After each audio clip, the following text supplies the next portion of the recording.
This is good. Yeah, go ahead. I'm trying to turn it off.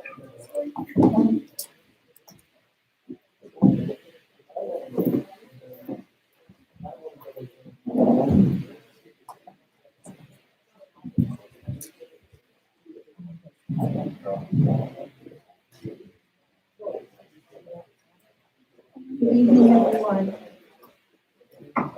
Thank you all for coming tonight. My name is Deborah Swan. My pronouns are she and her, and I am the executive director here at the local community youth center. We are very pleased to host tonight's forum to help you become better informed as you plan to go to voting polls on June the 2nd. Now, before we get started, I'd like to introduce Matthew Maynard, who is our community connector at the local, and Matthew's going to give our land acknowledgement for us.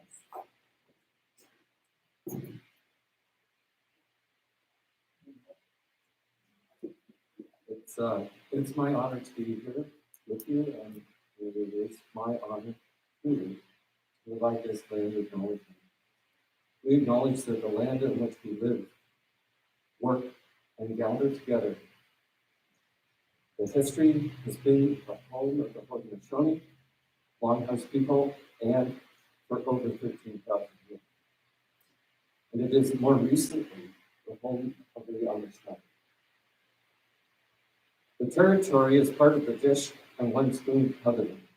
It's represented by the wampum that is at the far end of the river.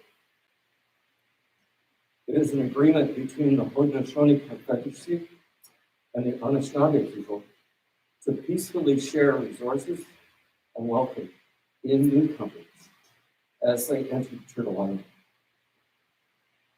The bowl and the dish represent what is now southwestern Ontario. Those who shared the territory eat out of the dish with only one spoon. We all share the responsibility of ensuring that the dish is never empty, which is including taking care of the land and the creatures with whom we share it. It is significant that there are no knives, because at this table, and again, you'll notice with no knives, that is not necessary for the food that we're about to receive. We share the responsibility of keeping the peace and living in friendship. We recognize that the land acknowledgement, like this one, do not exist in a past tense or a historic context. Colonialism is an ongoing process, and we need to build our mindfulness of our participation and activity and actively work to dismantle the systems that perpetuate the injustice of colonialism and white supremacy in ourselves, our organizations, and our communities. In an effort to decolonize our work, we will continue to learn from and support Indigenous communities as they strengthen their health, their culture, and their sovereignty. It is our hope that the local help guide our community towards greater harmony with the spirit of the Dish with One Spoon wampum, and move forward together with the original stewards of the land in the search for collective truth and healing.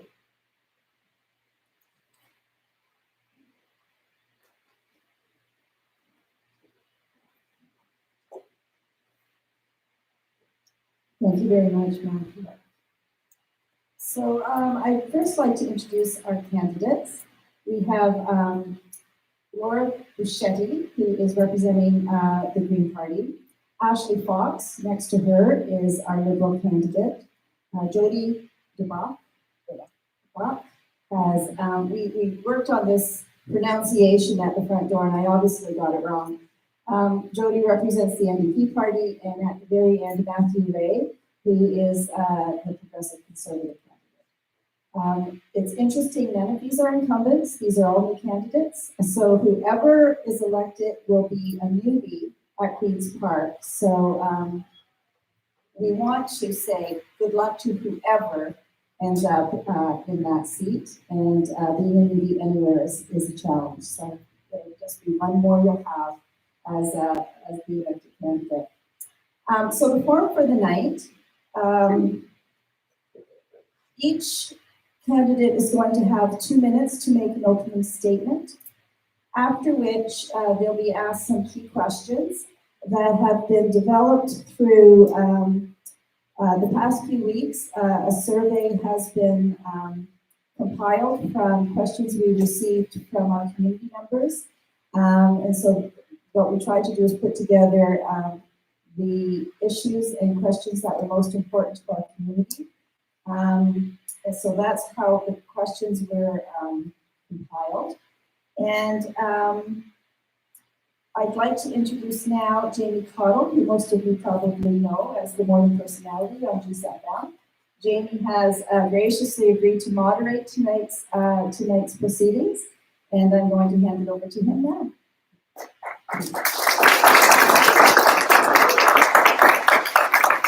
All right, thank you very much, Deborah, and thanks to everyone here at the local for facilitating this evening. Thanks to you, our audience here, for coming tonight, taking time, and I want to thank certainly our Perth Wellington candidates this evening as well, and want to say a very big hello to everyone that is watching and listening out in YouTube land as we're live streaming this as well. We're so multimedia. Oh my gosh, such a far away from the radio days. Okay, so as Deb had mentioned, we're going to start with opening remarks, and then of course we'll have questions through the evening. This is not like a debate forum, so it's questions that are going to candidates that we'll address. So first, let's get to opening statements. Let's start with Matthew Ray of the Progressive Conservative. Thank you, Jimmy. Good evening, everyone.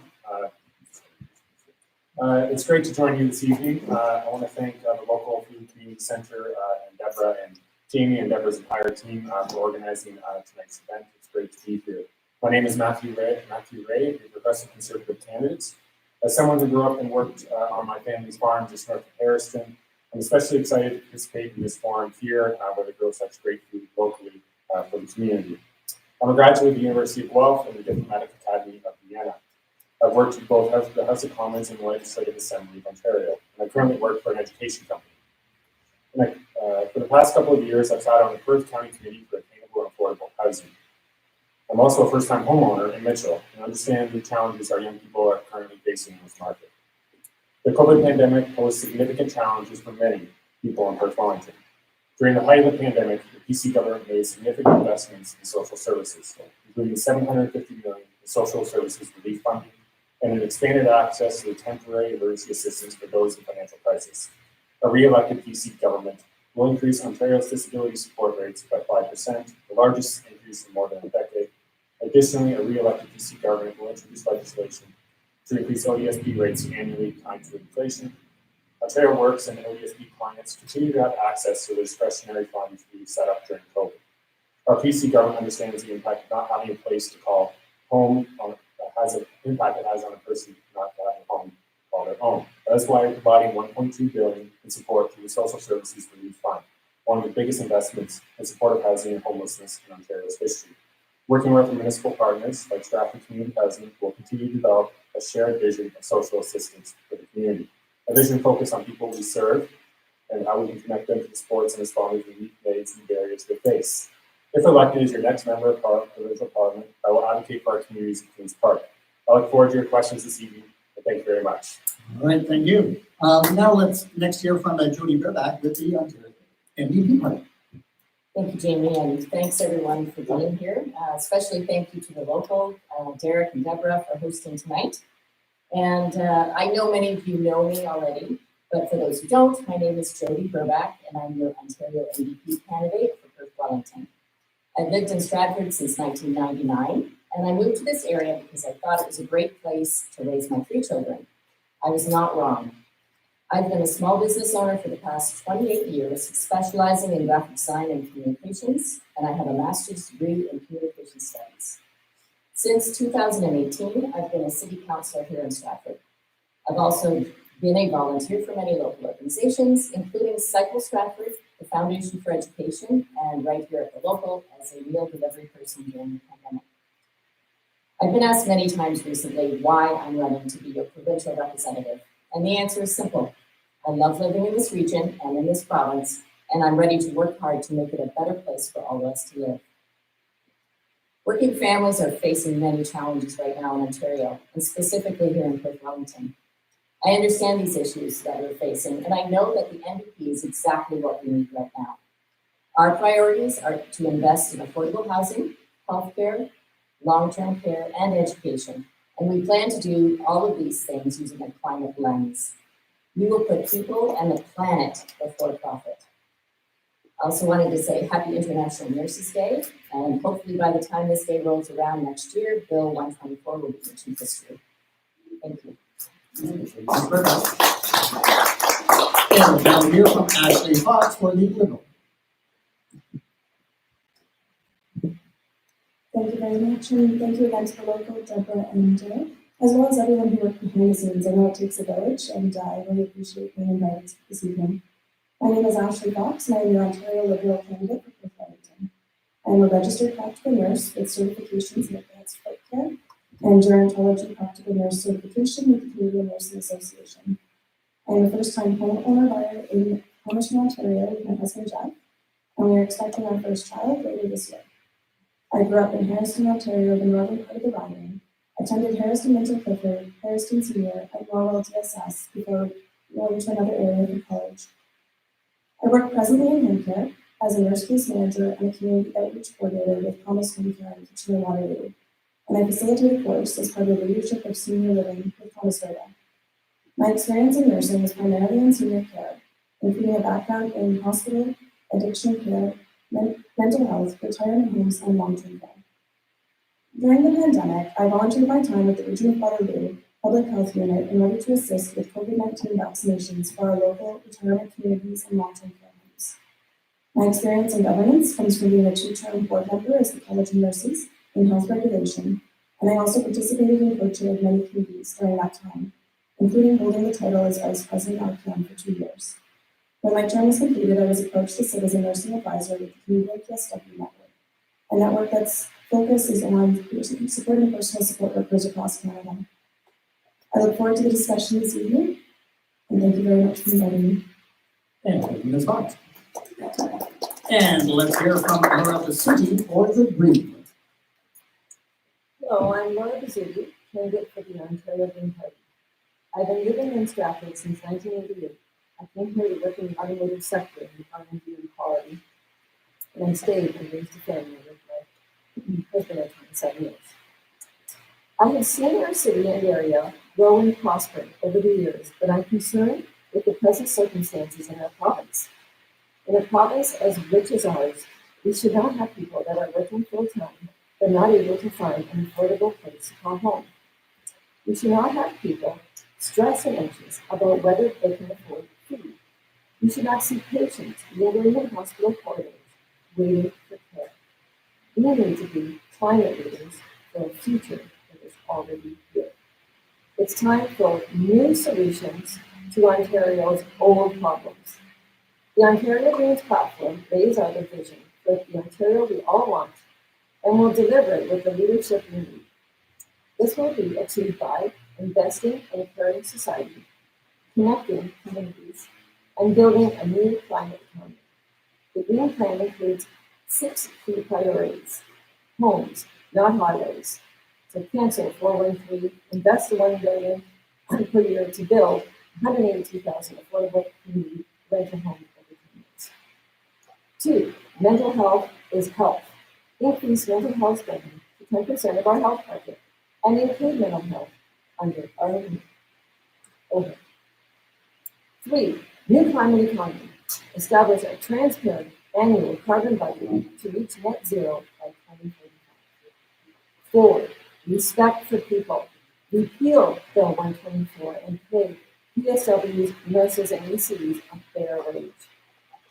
Implement United Nations Declaration on the Rights of Indigenous Peoples and act on the recommendations of the Truth and Reconciliation Commission.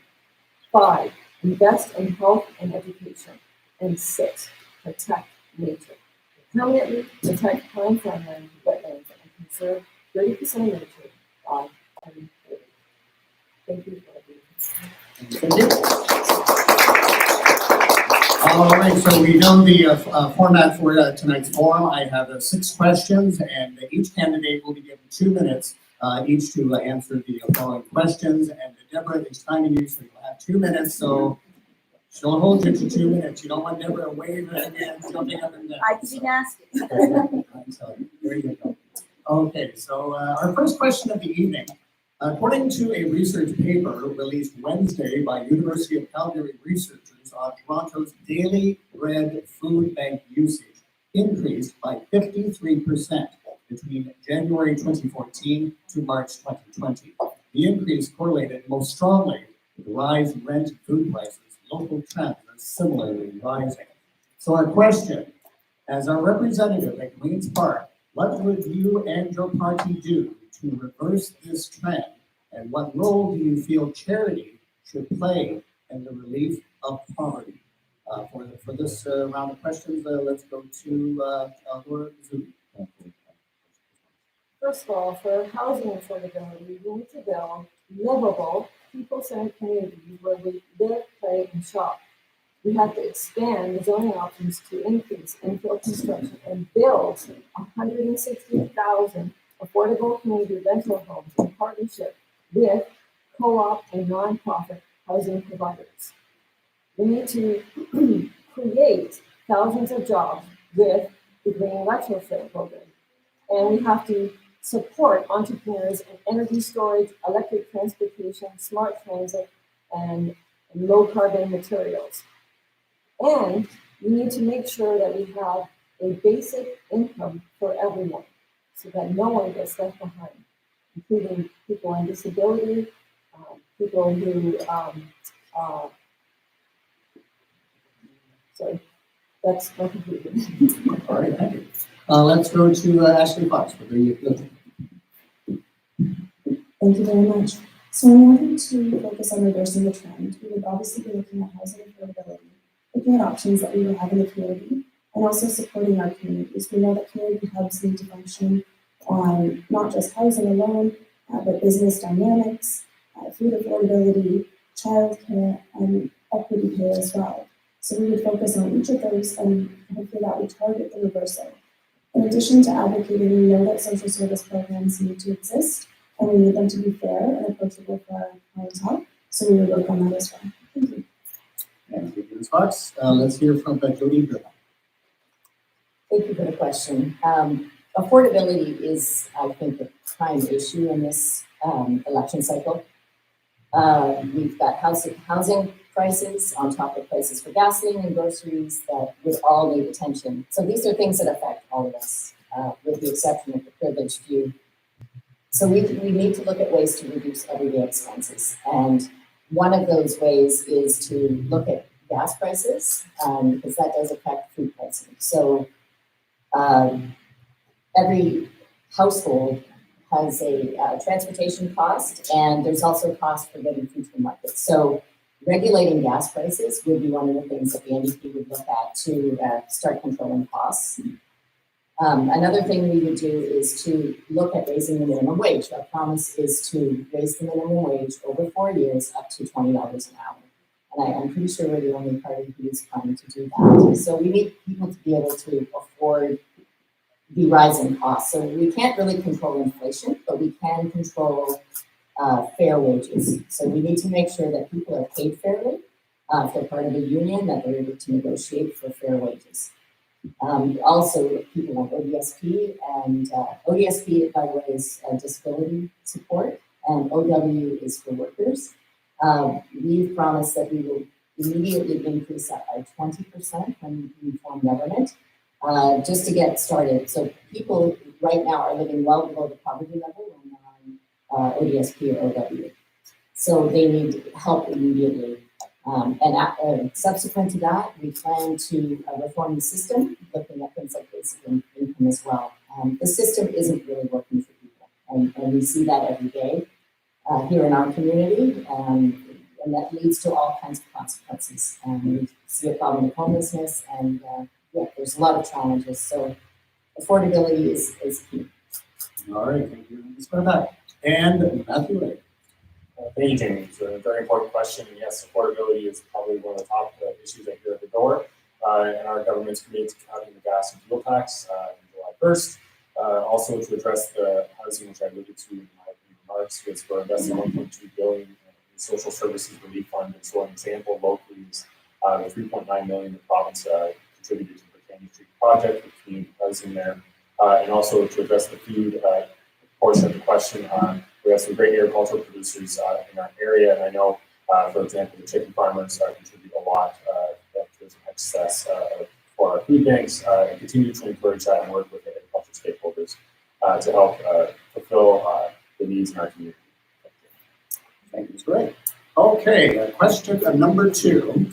The most recent Intergovernmental Panel on Climate Change report recommends a 50% decrease in greenhouse gas production by 2030 to avoid further environmental catastrophe. Some of the primary greenhouse gas emitters are transportation and building industries. The question, how will your party respond to these recommendations, and how will you, as our local representative, ensure that Perth Wellington has the means and resources to respond locally? This time, let's start with Matthew. Thank you, Jamie. Our government has announced an investment, $500 million investment with the steelmaker Dofasco that will transition their coal-fired furnaces to electric low-emission furnaces. This will take 3 million tons of CO2 out of the atmosphere annually moving forward. So this is a great investment.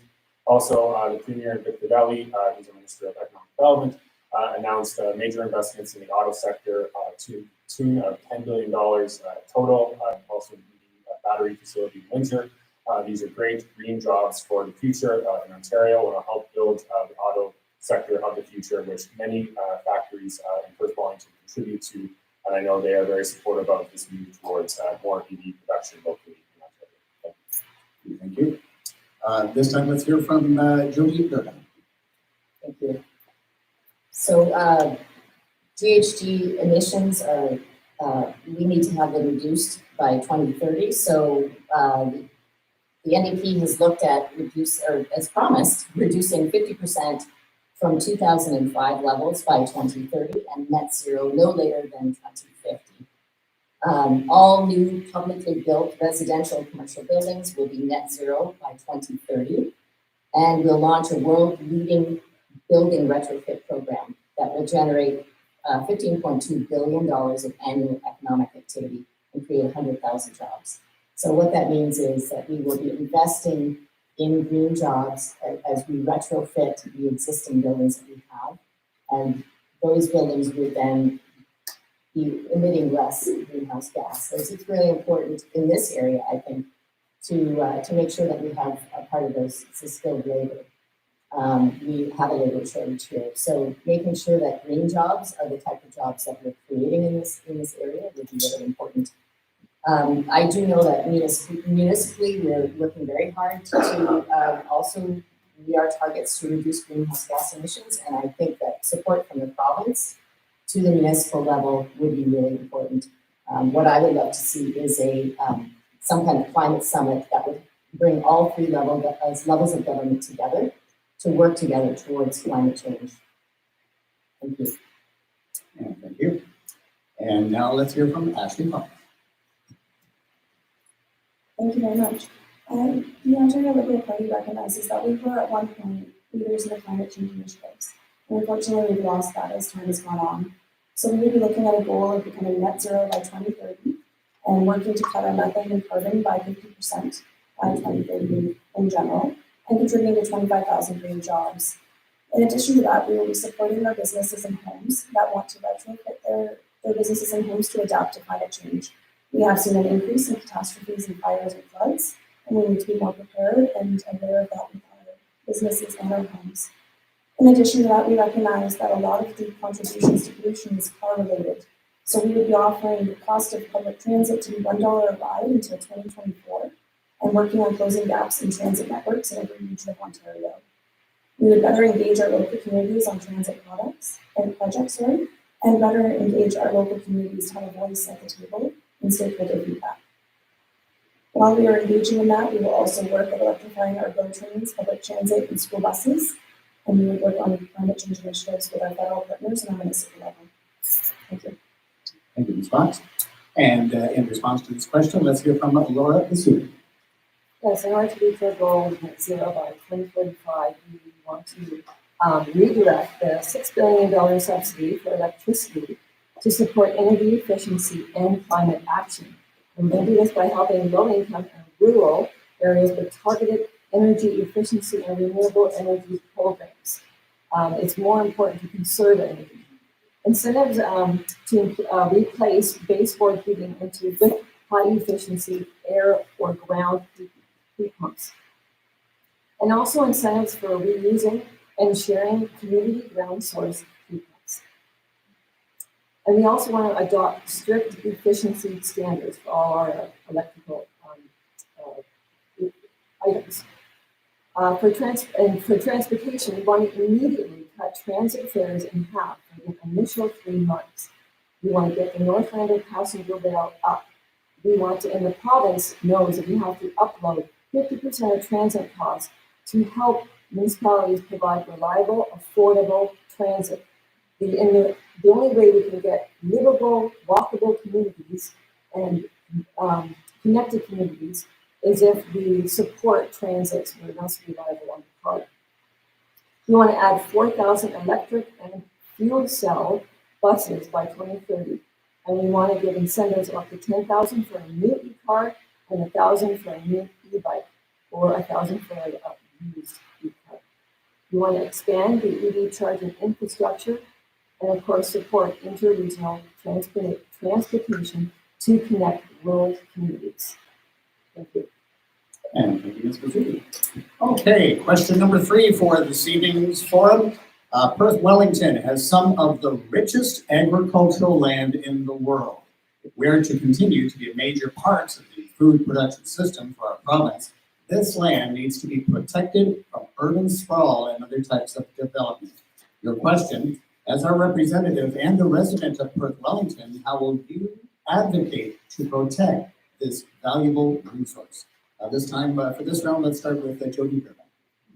Thank you. Yeah, urban sprawl is a huge problem. It's estimated that every day in Ontario, currently 175 acres of farmland are lost to urban sprawl and development. So land use planning is really important in order to protect our farmland and also green spaces.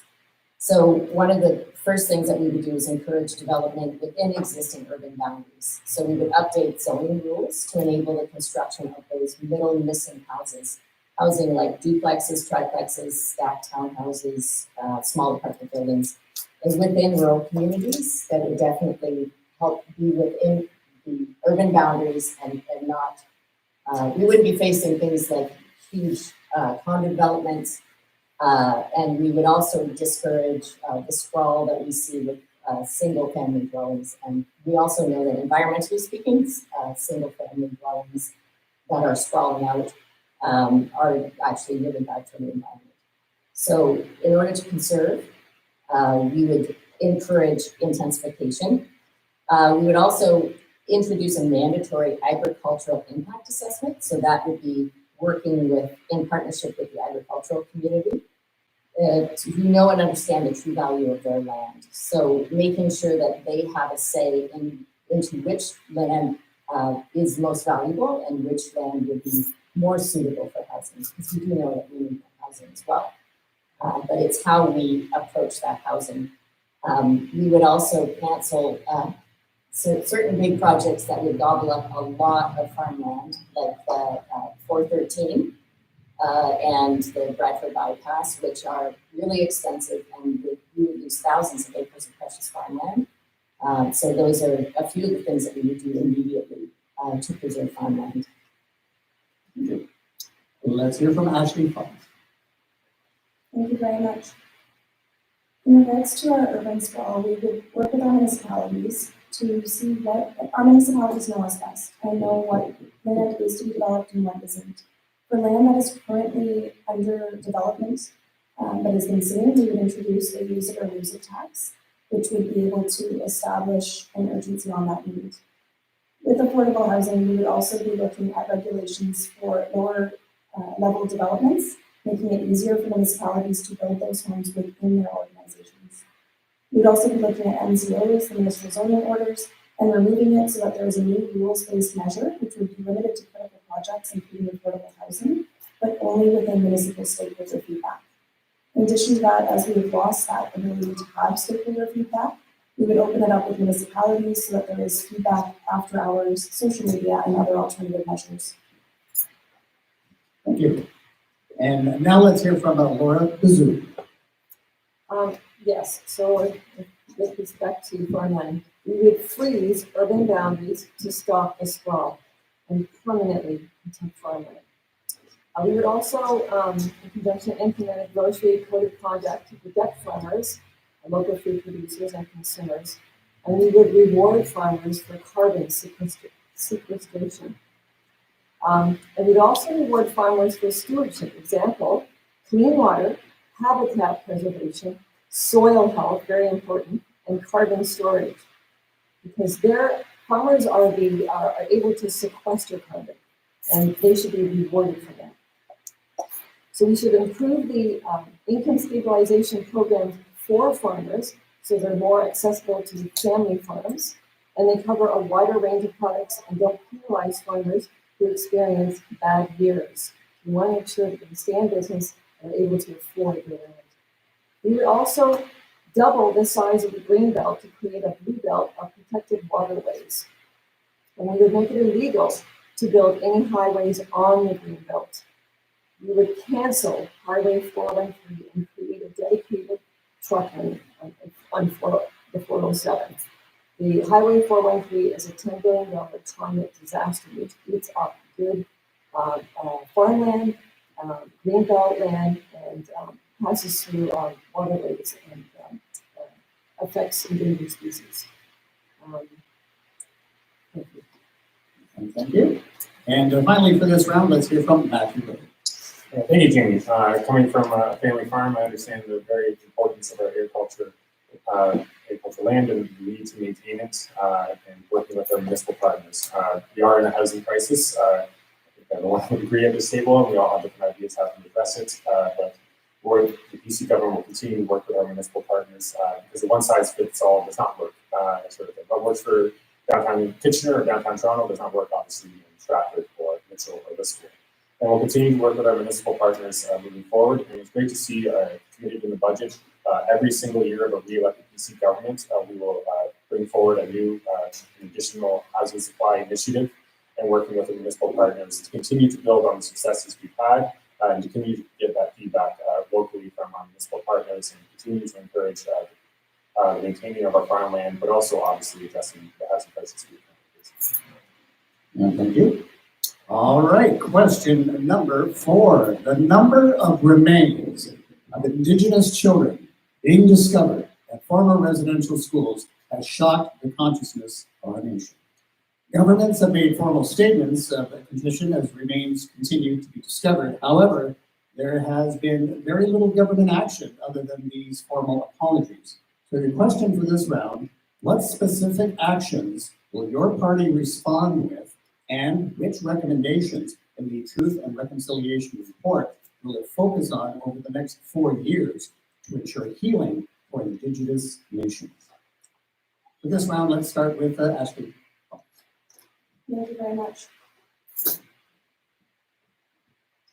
In regards to the National Truth and Reconciliation Act, we would look at creating a statutory holiday so that everyone would have to take that time to revisit, unfortunately, the crisis that we've seen. We would invest in First Nation public libraries to ensure that this historical data is shared with everyone. And we would modernize our education so that our children will also learn from this. Thank you. Thank you. Let's hear from Laura Bazoo. We recognize First Nations' right to self-determination, and we should establish a co-management stewardship model for the development of resources with fair revenue sharing. Recognize and integrate Indigenous laws and legal traditions with respect to treaties and land claims. We should work with the federal government to implement their intended recommendations of call to action. And we should work with the federal government and Indigenous communities to identify and close gap in health outcomes between Indigenous and non-Indigenous. We need to fund 22,000 Indigenous owned and operated permanent homes in the urban and rural Indigenous housing strategy. And we need to recognize and provide $1 billion for Indigenous opportunities to protect and conserve their areas. Thank you. Let's hear from Matthew. Hey, Jamie, it's a very important question. Our government has implemented Pathways to Safety. That's Ontario's strategy to respond to the final report of the National Inquiry of missing murdered Indigenous women and girls. It includes things like pathway to security, pathway to culture, pathway to health. It was great to see that the mandate of this Indigenous Women's Advisory Council was extended beyond March 2022, and we will have the elected BC government will continue to work with our Indigenous communities to address these terrible practices. Thank you. And for this round, let's hear from Jody Burback. Thank you. Yes, NDP is definitely planning to create a day that everybody would take off on in September. And we would definitely look at, so the Truth and Reconciliation calls to action are specific to different levels of government. So there are specific actions that address the provincial government. And so those are the ones that it's very easy for us to look at them and actually pay attention to them and do what's recommended there. So that would be the first step, is to take the advice that we've already been given that really hasn't been acted upon yet and begin to do those things. So that would be our focus would be to let Indigenous peoples lead us in that direction. They've given us a guidebook already, and we do need to start reading it and to take those recommendations seriously. And another really important thing for Indigenous people is to fix the water problem. And I know Andrew Burback has said that we will be just fixing it and sending the bill to the federal government, and no more waiting to get our water fixed in Ontario. All right, thank you. Okay, question number 5. The staff here at the local spent today reflecting on racial equity and marginalization in our community. We considered, for example, that Black, Indigenous, and racialized community members experience poverty and food insecurity at a rate 3.5 times higher than that of their white neighbors. So your question for this round: what is your party's plan to address the results of systematic racism in our province, and specifically, what will be done to fix the system to ensure equity for all? For this round, we will start with Matthew.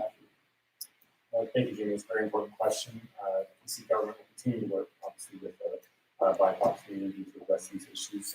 We'll also work with the LGBTQ community supports we provided, funding committed to youth programs to combat homophobia in schools and other things such as that, and work with to support local pride. So, which is Stratford Pride. It's going to have a launch later this in June, I believe. So we need to work with local pride associations and local BIPOC community groups moving forward. Thank you. Let's hear from Ashley Horns. Thank you very much for the question. Similar to other initiatives that Ontario Local Authority will be taking, we would be opening up to have a voice at the table and have learning from our BIPOC partners. We would ensure that police training includes de-escalation and anti-racism, cultural sensitivity, and mental health training. And we would also put this in place in our education system as well. As with all of our initiatives, we would include mental health support services for each level of our diverse community and be able to focus on that for them as well. Thank you. Let's hear from Jody Griffin. Thank you. As many of you probably know, this is an issue that's near and dear to my heart. And the NDP is a pretty amazing party in that the candidates that we have, 80% are women or equity deserving candidates. So we have a very strong team that understands what needs to be done as far as anti-racism goes and equity. We have a lot of commitments. One of them is to implement a provincial anti-racism strategy. Secondly, appoint a minister responsible for anti-racism. Include mandatory anti-oppression and anti-bias training for all public employees and legislators. We have a lot of plans for this, and I do think the NDP would be a very strong leader in anti-racism work in Ontario, and hopefully we have a chance to do that from government as well. Thank you. Thank you. And finally, for this round, let's hear from Laura Dizou. To fight and eradicate systemic racism, we want to fully fund the anti-racism directorate, reversing the recent cuts. We want to require anti-racism and anti-oppression training for all public sector employees. We want to require that Ontario Public Service to commit to eliminate racism and discrimination and conduct relevant external audits. We want to pass our London Family Act to change the way we address Islamophobia in Ontario. We want to ensure that Indigenous communities are served by Indigenous-led welfare providers to address the overrepresentation of Indigenous children in provincial care. And we want to address the overrepresentation of Black children in provincial care by the development of frameworks to provide culturally appropriate services. We want to ban the practice of carding and delete existing data that has been collected from carding in the past. We want to acknowledge and commit to addressing the disproportionately violent and discriminatory law enforcement experienced by Indigenous, Black, and racialized people. And now question number 6, which is the final question for the evening. One of the results of COVID-19 is the divisiveness it has caused in our community, province, and country. So our question, what will your party do to address this divisiveness and restore social decorum? So what will your party do to address this divisiveness and restore social decorum? For this round, let's start with Laura Dizou. How do we address that? Well, I think just by treating everyone equally.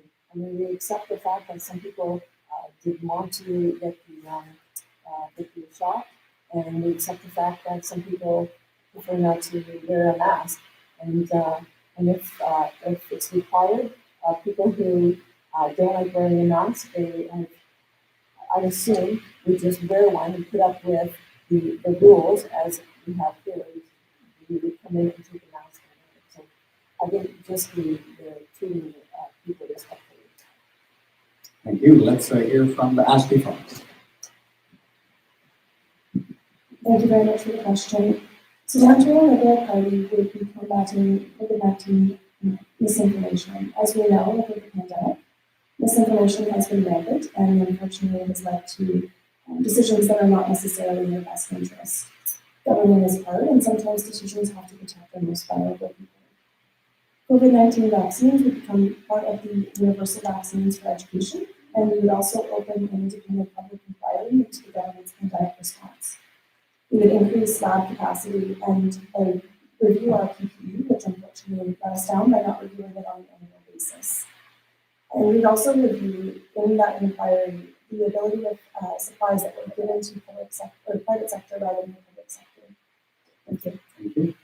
Let's hear from Jody Burback. Thank you. Yeah, that's a complicated question. Definitely, as far as COVID-19 goes and all things science, I know the NDP party would like to separate science and experts from being politicized. What we need to do is we need the experts to be able to work freely and to make their decisions and to make their recommendations and not politicize them for our own gain. So that would be the number one approach for the NDP, would be to depoliticize healthcare. We want people to be able to get the information they need and to be able to make choices, but we also want to be able to put the experts at the forefront of what's civically important for us as a collective. So that would be our approach to COVID-19. I think also when people are under stress, when there are things like a pandemic, when there are difficult situations, that it aggravates our differences. So I think the NDP would be looking, because it is a party for the people and a party for making sure that everybody has their basic needs met.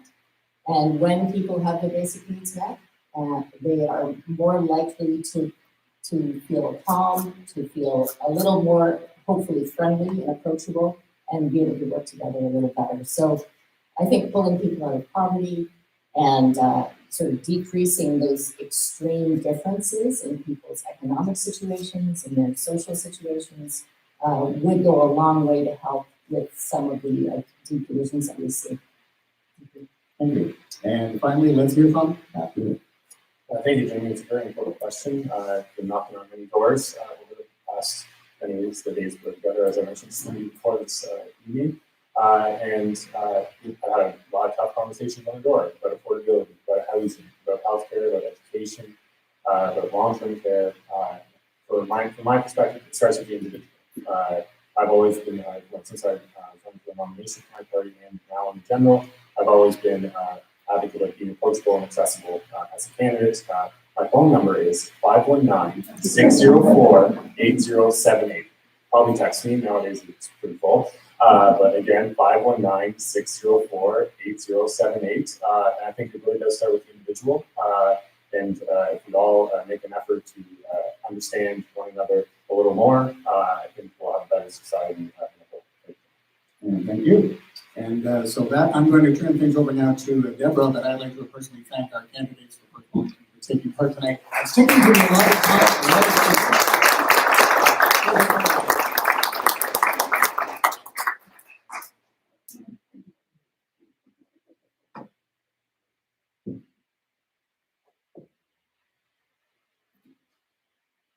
It was so impressive that nobody went over their time. I too would like to thank the candidates. I know this is going to be a grueling couple of weeks for all of you, and the fact that you are willing to dedicate service to the province is very commendable, and I thank all of you for making that choice. I hope tonight was informative for all of you, that you've gotten some information so that you can make a better informed choice according to your own personal values. I also would like to thank Jamie for doing such a great job moderating.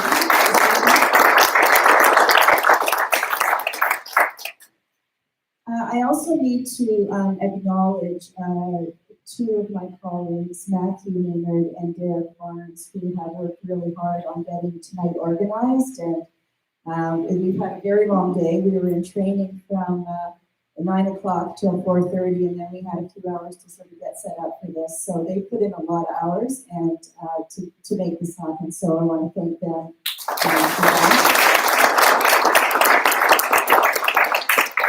And finally, I want to encourage everybody to vote. If you need help finding out where your polling station is or getting to your polling station, contact the local, we will help you. There is lots of information on the front table there on voting that I would encourage you to take with you. But please, please, please, the whole reason behind tonight was for people to get out and vote. It's a privilege to live in a democracy where we have that freedom to do that, and it's up to us to take advantage of it. So I, again, encourage you to do that. And finally, your masks. If you've got a disposable mask that you no longer have use for, as you go out of the entranceway there, there's a can there that you can put your mask in and we will get it recycled. We have a partnership with the Rotary Club of Stratford, where they come and they collect the masks for us, and they take them to Kitchener-Waterloo and they get them recycled. And so we're really pleased to be part of that program, and I encourage you to, rather than throw it out in your garbage at home, put it in our receptacle there, and we'll make sure that it gets made into a lawn chair or some other useful thing. So again, thank you all for coming, and I'm sure you can contact any of the candidates for further conversation. through their social media and their campaign offices. Thanks so much.